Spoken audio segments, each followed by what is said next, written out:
de m'incliner à une déclaration de principe signée en avril 2025. Les négociations conduites avec l'appui des États-Unis d'Amérique, du Qatar, de l'Union africaine et d'autres partenaires ont abouti le 27 juin 2025 à la signature à Washington d'un accord de paix entre la République démocratique du Congo et le Rwanda, entré en vigueur à cette date et solennellement entériné au niveau des chefs d'État ce 4 décembre 2025.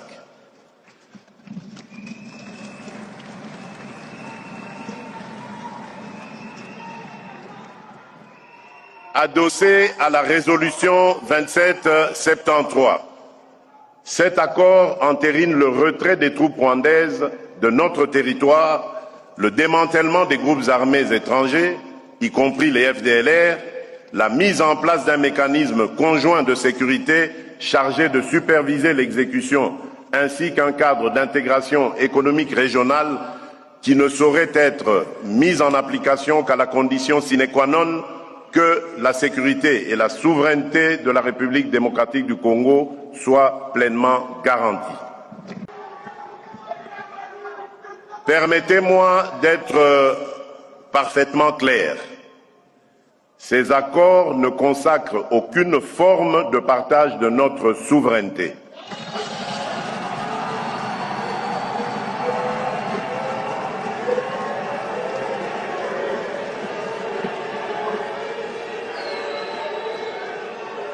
Je disais, permettez-moi d'être parfaitement clair, ces accords ne consacrent aucune forme de partage de notre souveraineté.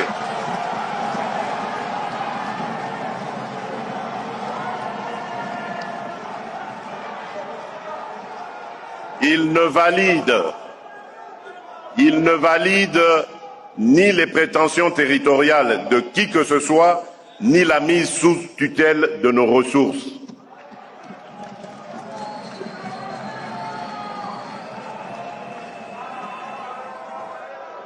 Il ne saurait non plus être interprété comme une amnistie déguisée des crimes perpétrés contre notre peuple.